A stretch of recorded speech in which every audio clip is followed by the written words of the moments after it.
The Talmud on the lost tribes of Israel. What does the Talmud say about the lost 10 tribes of Israel? Every single time the Talmud mentions the 10 tribes of Israel, it states in a plain language that cannot be misinterpreted that the 10 tribes of Israel are somewhere outside the Jewish people. In other words, that the 10 tribes of Israel are not a part of the Jewish people. And in this video, we're going to give you the actual quotes from the Talmud so you can judge for yourselves to see if this is true. The ancient nation of Israel originally consisted of 12 tribes. These 12 tribes of Israel left Egypt in the Exodus and settled in the land of Canaan. Under the kings Saul, David, and Solomon, the 12 tribes of Israel were united into one kingdom. But under Solomon's son, King Rehoboam, 10 of the Israelite tribes seceded from the royal house of David in Jerusalem and formed their own kingdom, also called the Kingdom of Israel, but this kingdom only consisted of 10 tribes. So at this point in time, there were two Israelite kingdoms: the kingdom of the 10 tribes of Israel in the north, called the Kingdom of Israel, and the smaller kingdom of Judah in the south, around Jerusalem, called the Kingdom of Judah. But after the 10 tribes of Israel seceded from the royal house of David, they continued to worship pagan gods and goddesses, and therefore eventually the God of Israel decided that he would spiritually divorce the 10 tribes of Israel, and we read about this in the book of Hosea in the Minor Prophets. So the God of Israel decided that he would also remove the 10 tribes of Israel out of the land of Israel because they had disobeyed him, and this took place in the late 8th century BC, when the Assyrian Empire invaded the kingdom of Israel of the 10 tribes and deported the inhabitants to northern parts of the Assyrian Empire, where they settled them. So at this point in time, in the late 8th century BC, there remained only the kingdom of Judah, which consisted of approximately 2 tribes. And these inhabitants of the kingdom of Judah, they became known as Jews, because a Jew simply means a man of Judah. But after the 10 tribes of Israel had been deported out of the land of Israel and disappeared from the land of Israel, Jewish scholars and mainstream historians, they simply do not know what happened to the 10 tribes of Israel. They do not know whether they migrated somewhere or whether they assimilated with the Gentile ethnic groups, and therefore the 10 tribes of Israel are called the lost 10 tribes of Israel. The religion of the 12 tribes of Israel in the Old Testament was the law of Moses. And the law of Moses is never called Judaism in the Old Testament or in the New Testament. Judaism began to develop in the 6th century BC, when a part of the inhabitants of the kingdom of Judah, the elite, were deported into Babylon. And here in Babylon, these men of Judah, or Jews, they developed an idea that not only had Moses received the law of Moses, which was written down, of course, which we have in the 5 books of Moses, but they said that Moses had also received an oral Torah from God. And this oral Torah Moses had passed on by word of mouth to other people, who again had passed it on by word of mouth to other people, and so forth. So this oral Torah, they said, had never been written down. And this idea about the oral Torah, it continued among the Jews. For example, in the New Testament, Jesus refers to this oral Torah as the tradition of the elders. But then, after the destruction of the temple in Jerusalem in AD 70, the Jewish rabbis were afraid that they would lose the oral Torah, and therefore they decided to write down the oral Torah. And this took place in the 3rd century AD and became the Talmud. So the Talmud consists of two parts, the Mishnah and the Gemara. The Mishnah was written down in the 3rd century AD, and the Gemara, which is commentaries on the Mishnah, it was written down in the 6th century. And since then, the Talmud has remained more or less intact. So the Talmud therefore gives us a very good idea about what mainstream Jewish rabbis in that time period from the 3rd to 6th century AD, what they believed about various things, including what they believed about the 10 tribes of Israel. And as we shall see, they all believed that the 10 tribes of Israel were outside the Jewish people. They did have discussions about the future fate of the 10 tribes of Israel, but they all agreed that the 10 tribes of Israel were not a part of the Jewish people. The rabbis of the Talmud were convinced that the 10 tribes of Israel were outside the Jewish people, and that therefore, according to Jewish law, they were to be considered as full-fledged Gentiles. They wrote that the children of Jewish and non-Jewish women should be considered as non-Jews, even if the non-Jewish woman is actually descended from one of the 10 tribes of Israel. And the reason is, according to the Talmud, that is, that the lineage is determined through the mother, and that the rabbis had a tradition that only the women of the 10 tribes became infertile, and only the men of the 10 tribes of Israel had offspring with non-Israelite women. Therefore, the half-Israelite and half-Goyim children, they were to be considered as non-Israelites. If you are interested in getting all these quotes from the Talmud and a lot more about the lost 10 tribes of Israel, then I suggest that you buy my book, my recent book, The Lost 10 Tribes of Israel and Their Future Reunification with the House of Judah. The paperback version costs $9 on Amazon, and the hardcover version, which I have here, that costs $17 on Amazon. You can of course also pay in other currencies on Amazon, and those prices, they are excluding postage and handling. We read about this in the Talmud and in Yibamot 16a to 17a. Quote, Rav Yehuda said that Rav Asi said, with regard to a Gentile who betrothed a Jewish woman nowadays, we are concerned that the betrothal might be valid despite the fact that a betrothal of a Gentile is meaningless, lest he be of the 10 tribes of Israel who intermingled with the Gentiles. The Gemara raises an objection.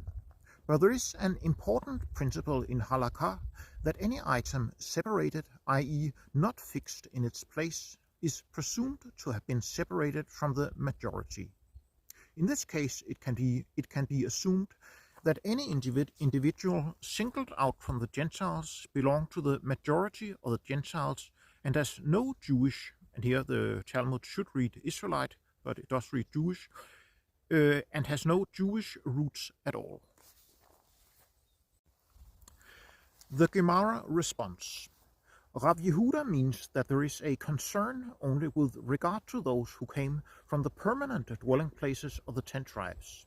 As Rabbi Abba bar Kahana said, that the verse states about those exiled from Samaria, quote, and he put them in Hala and in Habor, on the river of Gozan, and in the cities of the Medes, unquote, from 1 Kings 18, chapter 11. Rabbi Abba bar Kahana proceeded to identify these places. Hala, this is the place called Halzon, and Habor, this is Hadiab. The river of Gozan, this is Ginzak, and the cities of the Medes, this is Hamadan and its surroundings. And some say this is Nihar and its surroundings. The Gemara asks, which are its surroundings? Shmuel said, Kirat, Kirak, Mushkai, Hidkai, and Domakia are the surroundings of Hamadan. Rabbi Yohanan said, and all of them are for disqualification. In other words, if someone from one of these places wishes to convert, there is a concern that he might be a descendant of a Jew, and here they should have said Israelite, but they do say Jew. Here there is a concern that he might be a descendant of a Jew and therefore a mamzer. Consequently, they are disqualified. The Gemara asks, are there Jewish, and here again they should have written Israelite, but do write Jewish, aren't there Jewish girls who were captured by Gentiles whose children are considered to be Jews? And Ravina said, learn from this that the son of your daughter from a Gentile is called your son. If so, the descendants of Jewish, i.e. Israelite, they should have written, so the descendants of Jewish women captured by Gentiles would indeed be Jews, and again they should have written Israelites.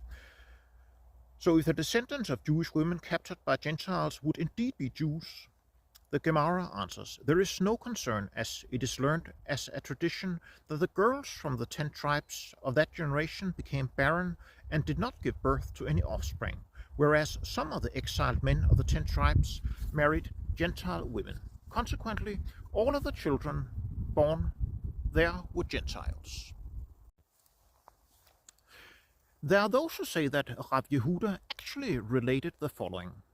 When I said this halakha before Shmuel, he said to me, they did not move from there, the place where they deliberated on this matter, until they rendered all of them, including those who intermingled with the 10 tribes in different locations, full-fledged Gentiles. Consequently, there is no concern that their betrothals might be of any effect, as it is stated, quote, they have dealt treacherously against the Lord, for they have begotten strange children, unquote, from Hosea chapter 5, verse 7, and end of the quote from Yevamot 16 to 17 from the Talmud. Will the 10 tribes be redeemed? In the Talmud, there is also a discussion whether or not the 10 tribes of Israel will be redeemed and united with Judah, that is, the Jews in the land of Israel. The rabbis all took it as an obvious fact that the 10 tribes were not a part of the Jewish people. For example, Rabbi Akiva, who lived AD 50 to 135, said that the 10 tribes were lost forever. While Rabbi Eliezer, he said that the 10 tribes would be united with Judah. But then Rabbi Shimon ben Yehuda from Akko in northern Israel, he took the middle position and said that it depended upon whether the 10 tribes repented or not. We read about this in the Talmud in Sanhedrin 110b, quote, from the Mishnah. The 10 tribes are not destined to return to Eretz Yisrael, even during the Messianic era, as it is stated, quote, and he cast them into another land, as it is this day, unquote, from Deuteronomy 29, verse 27. Just as the day never passes to return, so too the 10 tribes go into exile and do not return. This is the statement of Rabbi Akiva. Rabbi Eliezer says, quote, as it is this day, unquote, meaning just as the day darkens and then the sky brightens the next day, with regard to the 10 tribes as well, although it is dark for them now, so it is destined to brighten for them.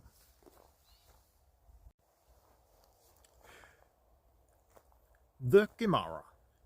The sages taught in a Baraita to Sefta 13:12, the 10 tribes have no share in the world to come, as it is stated, quote, and the Lord rooted them out of their land in anger and in wrath and in great indignation, and he cast them into another land, as it is this day, unquote, from Deuteronomy 29:27. And the Lord rooted them out of their own land indicates for the world to come. This is the statement of Rabbi Akiva. Rabbi Shimon ben Yehuda of the village of Akko says in the name of Rabbi Shimon, if their actions continue to be as it is this day, and if they continue to sin, they do not return to Eretz Yisrael, and if not, and they repent, they return to Eretz Yisrael. Rabbi Yehuda HaNasi says, the members of the 10 tribes come to the world to come, as it is stated, and it shall come to pass on that day that a great shofar will be sounded, and they shall come who were lost in the land of Assyria, and who were dispersed in the land of Egypt, and they shall worship the Lord at the holy mountain in Jerusalem. A quote from Isaiah 27:13. End of quote from the Talmud from Sanhedrin 110b. In another place in the Talmud, in Sanhedrin 94b, the rabbis again discuss where the 10 tribes are. And again, the rabbis all take it for granted that the 10 tribes are not a part of the Jewish people. We quote, "The Gemara asks, to where did Sennacherib exile the 10 tribes? Marsutra says, he exiled them to Africae, and Rabbi Hanina says, to the Seluk Mountains." The Gemara adds, "But those exiled from the kingdom of Israel spoke in disparagement of Eretz Israel and extolled the land of their exile. When they arrived at one place, they called it Shosh, as they said, it is equal Shaveh to our land.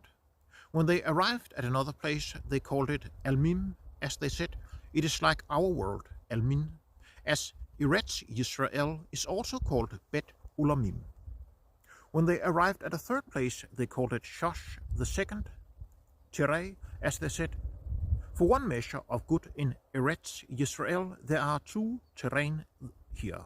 Unquote from Sanhedrin 94b. The 10 tribes will return from 3 different places.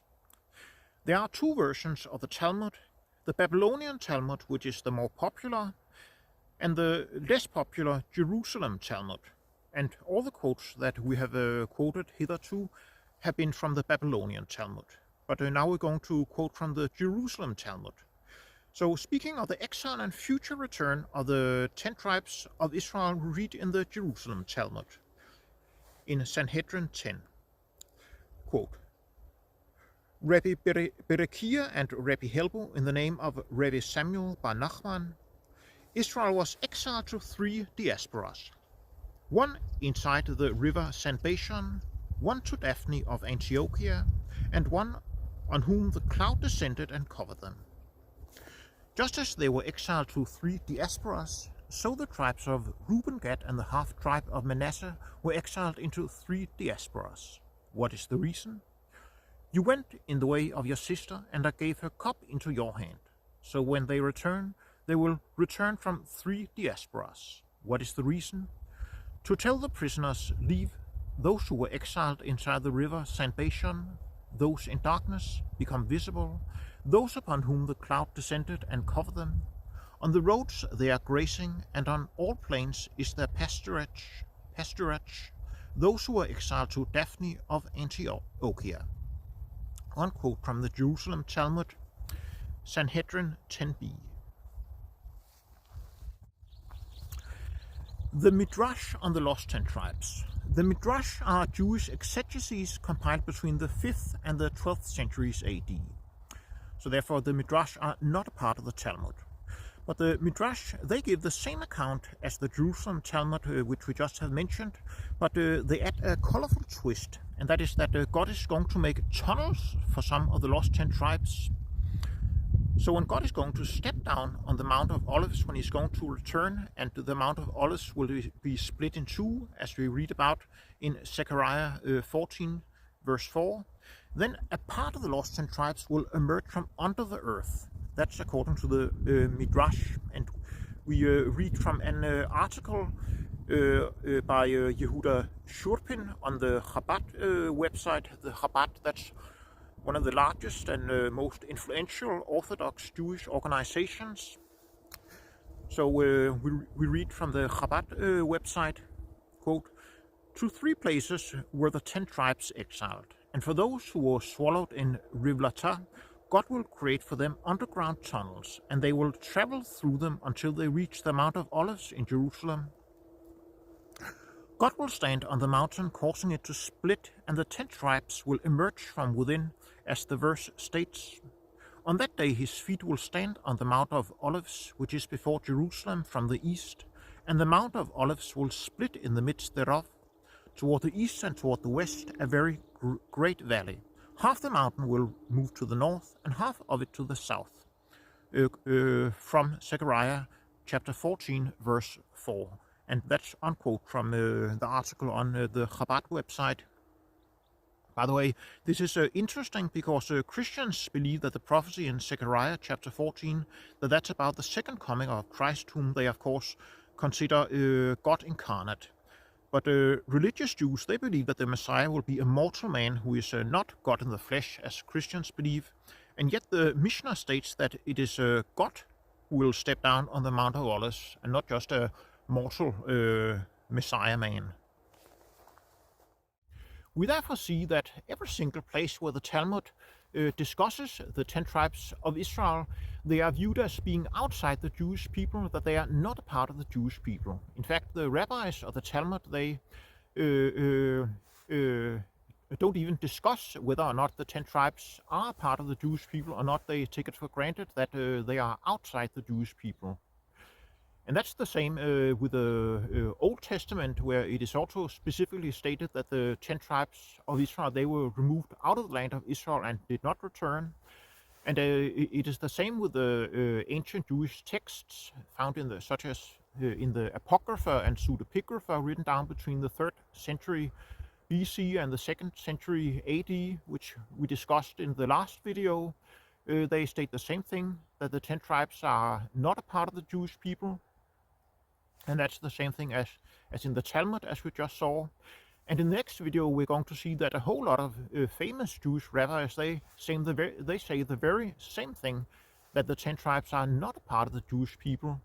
Actually, the idea that the Jewish people should consist of all the 12 tribes of Israel is a rather recent idea. It is not based upon the opinion of rabbis of old, and it is also not based on the Bible.